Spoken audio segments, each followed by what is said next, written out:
Hello प्यारे बच्चों, स्वागत है आपका हमारे YouTube channel online study by NK में। आज हम करेंगे कक्षा 4 और 5 प्रयास हिंदी कार्य पुस्तिका में कार्यपत्रक 61 से 65 तक हल करेंगे। तो चलो आइए देखते हैं। कार्यपत्रक 61 में दक्षता रहेगी व्यावहारिक व्याकरण, यानी विराम चिन्हों का प्रयोग कर पाना। विराम चिन्ह लगाने हैं। पहला प्रश्न है, नीचे दिए गए गद्यांश को पढ़ें और विराम चिन्हों का प्रयोग करते हुए पुनः लिखिए। ये देखो, ये भूराराम और करीम स्कूल जा रहे थे, तभी करीम का पैर कीचड़ से भरे गड्ढे में पड़ा और करीम गिर पड़ा। भूराराम बोला, अरे ये क्या हुआ? करीम कहराते हुआ उठा और बोला, यार मैं तो सामने झाड़ी पर बैठी तितली देखने लगा था और पता ही नहीं चला कि कब गड्ढा आया, गिर पड़ा, सारे कपड़े ही खराब हो गए। भूराराम ने कहा, चलो अब पहले इस गड्ढे को मिट्टी से भर देते हैं, नहीं तो कोई भी गिर सकता है। दोनों दोस्त मिलकर गड्ढे को भर देते हैं। इसमें हमें विराम चिन्ह लगाने हैं। कहाँ कहाँ पर कौन सा विराम चिन्ह आएगा? देखो, इसमें भूराराम और करीम स्कूल जा रहे थे, थोड़ा सा रुकेंगे, अल्प विराम, तभी करीम का पैर कीचड़ से भरे गड्ढे में पड़ा और करीम गिर पड़ा। भूराराम बोला, अरे ये क्या हुआ? यहाँ प्रश्नवाचक। करीम कहराते हुए उठा और बोला, यार मैं तो सामने झाड़ी पर बैठी तितली देखने लगा था और पता ही नहीं चला कि कब गड्ढा आया, गिर पड़ा। पूर्ण विराम। सारे कपड़े खराब हो गए। भूराराम ने कहा, चलो अब पहले इस गड्ढे को मिट्टी से भर देते हैं, नहीं तो कोई भी गिर सकता है। दोनों दोस्त मिलकर गड्ढे को भर देते हैं। दूसरा है, नीचे दिए गए वाक्यों को पढ़कर सही विराम चिन्ह लगाते हुए लिखिए। बहुत समय पहले की बात है, पूर्ण विराम।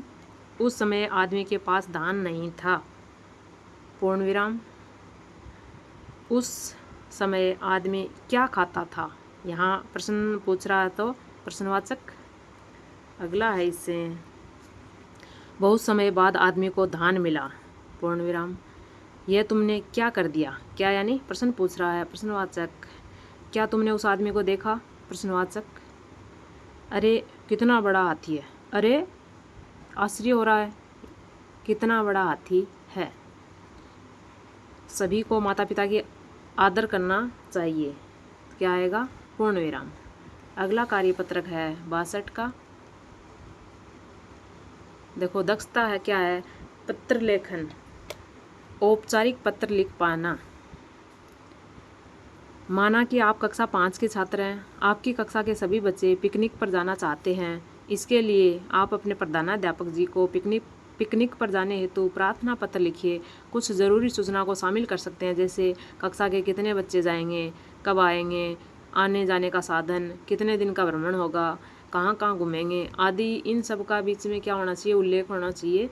सेवा में श्रीमान प्रधानाध्यापक महोदय, राजकीय उच्च प्राथमिक विद्यालय शेरपुर, विषय पिकनिक पर ले जाने बाबत महोदय जी, नम्र निवेदन है कि हम कक्षा 5 के 20 छात्र 5 दिन के लिए पिकनिक मनाने हेतु माउंट आबू जाना चाहते हैं।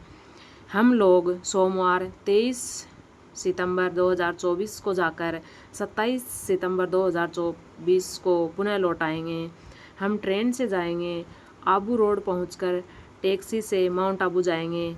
वहां हम गुरु शिखर, नक्की झील, देलवाड़ा मंदिर आदि देखेंगे।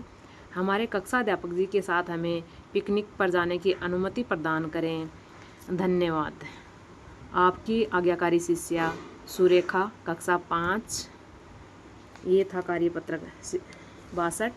अगला कार्यपत्रक 63 करने से पहले आपसे एक छोटी सी रिक्वेस्ट है। अगर आपने अभी तक चैनल को सब्सक्राइब नहीं किया है तो प्लीज़ पहले सब्सक्राइब ज़रूर करें और वीडियो को लाइक करें। अब आगे देखते हैं कार्यपत्रक 63। दक्षता है व्यावहारिक व्याकरण, उपसर्ग और प्रत्यय को शामिल करते हुए नए शब्दों का निर्माण कर पाना। पहला प्रश्न है, नीचे लिखे शब्दों में इला शब्द जोड़कर नया शब्द लिखिए। शब्द है यहाँ और प्रत्यय है इला। जहर, जह, इला लगाएंगे तो जहरीला, जिसमें जहर हो। गर्व, इला गर्वीला, जिसमें गर्व हो। कांटा, इला लगाएंगे तो कंटीला, जिसके कांटे हों। नशा के लगाएंगे तो नशीला, जिससे नशा होता हो। पत्थर, पथरीला, जो पत्थर जैसा हो। दूसरा प्रश्न है, नीचे लिखे शब्दों में बे जोड़कर नया शब्द बनाइए। बे उपसर्ग जोड़ना है। देखो घर के आगे बे जोड़ेंगे तो बेघर, जिस बिना घर का, मतलब के बे मतलब बिना मतलब का। बेकार, बिना काम का। खबर, बेखबर, बिना खबर, जिसको कोई खबर नहीं हो। कसूर, बेकसूर, बिना कसूर। सहारा, बेसहारा, जिसका कोई सहारा नहीं हो। ईमान, बेईमान, बिना ईमान के। बेइज्जत, बेइज्जत, बिना इज्जत के।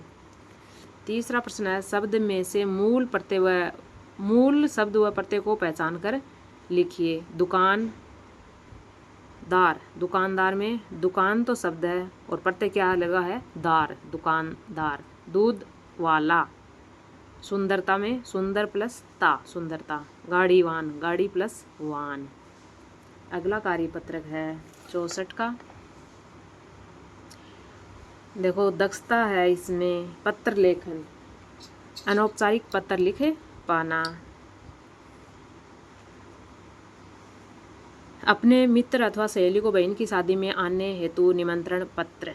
दिनांक 20 सितंबर 2024, जयपुर। प्रिय सहेली निशा, मैं कुशलतापूर्वक हूँ। आशा करती हूँ आप भी सकुशल होंगी। मुझे तुम्हें यह बताते हुए अत्यंत खुशी हो रही है कि मेरी बड़ी बहन की शादी 12 अक्टूबर 2024 को निश्चित हो गई है। बारात जयपुर से आएगी। सभी सहेलियां आ रही हैं। तुम भी अपने माता पिता यानी अपने मम्मी पापा और भाई के साथ 2 दिन पहले ही आ जाना। सभी सहेलियां प्रिया, सुहानी, कोमल, रेखा, रोशनी सभी 10 अक्टूबर को ही आ रही हैं। साथ मिलकर खूब मज़े करेंगे। अतः आपसे पुनः निवेदन है कि आप अपने मम्मी पापा भाई के साथ 2 दिन पहले ही आ जाना। मैं आपका इंतज़ार करूँगी। आपकी सहेली पलक। अगला कार्यपत्रक देखते हैं 65 का।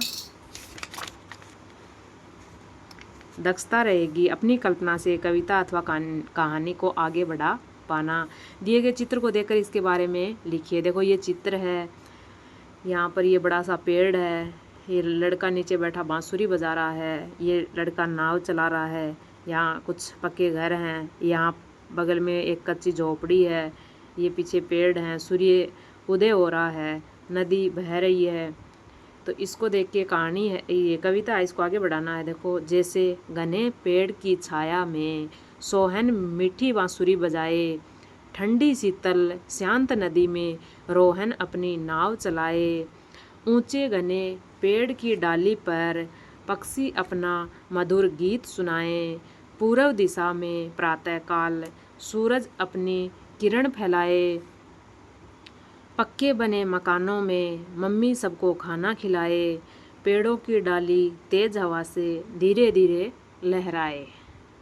वीडियो देखने के लिए आपका बहुत बहुत धन्यवाद। वीडियो अच्छी लगी हो तो प्लीज़ लाइक ज़रूर करना। चैनल को सब्सक्राइब नहीं किया तो प्लीज़ सब्सक्राइब ज़रूर करें और अपने दोस्तों के साथ शेयर करें।